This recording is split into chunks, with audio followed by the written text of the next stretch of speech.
Lisa-Briggs from the Bruce Company is here answering your plant and garden questions. Hello to you. Hello. And you have a Thanksgiving cactus. I have a Thanksgiving cactus. Indeed, I do. We have a question about Christmas cactus. Yes, both of his Christmas cactuses are flowering now. Do I need to do anything to them after the flowers are done blooming? I would suspect that since they're flowering now, they're actually Thanksgiving cactus. And there's a really easy way to tell them apart. Please, do tell. Yes, so if you look really closely at these leaves, got a photo? Okay.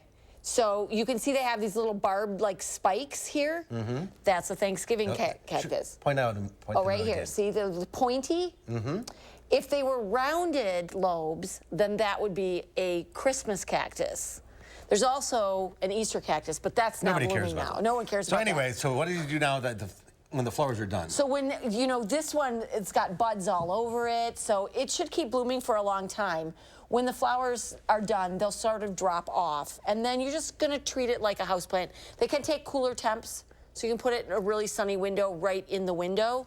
That will work. To keep it flowering, put it in a space where it's dark at night. That will keep the flowers growing longer, and then if you're having a party or something, you wanna enjoy it, bring it out, but then don't keep it in a room that's lit late at night. Okay. Okay. All right.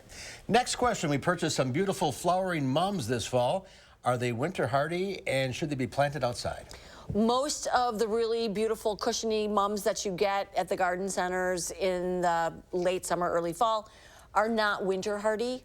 I have seen them winter over, so if you want to try that, put them in the ground and then make sure that you mulch them.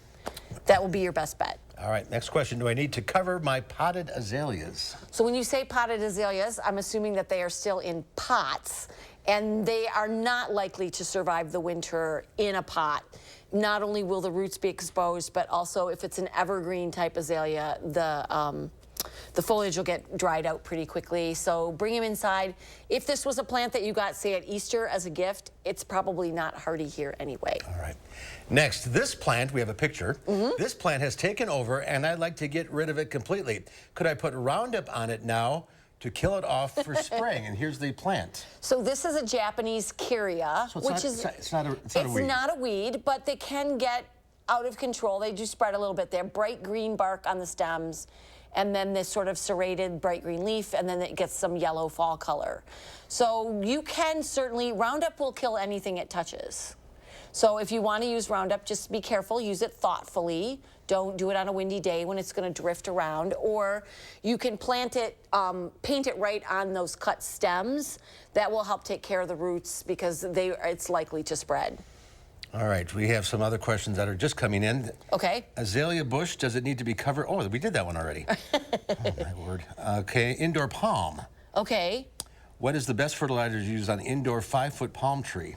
I would just use the regular, like Peters or just regular houseplant. Water-soluble fertilizer is the easiest thing to use. Our lilac bushes are blooming less and less every year. What can be done to get more beautiful blooms? So lilacs don't bloom for a couple of reasons. They're over-fertilized, they don't get enough sun, or you prune them at the wrong time. So to get them, to encourage them to bloom, one thing that you can do is do some what we call renewal pruning. So you go back in and take the oldest stems out back to the ground, letting the new stems come up and get some light. You can take maybe 20–25% of the stems out in a given year, and then over time, as you do that every couple of years, you'll get rid of the old stuff and encourage new stuff to come up. Best fertilizer for indoor succulents? Not really. Don't need a lot of fertilizer for indoor succulents. Don't overwater. Don't overwater, especially going into a cooler season. All right. Thank you, Lisa. Thank you. Got a lot of questions in. Yeah. We'll see you Wednesday. I think it's Wednesday, Wednesday at 4 o'clock. Yeah.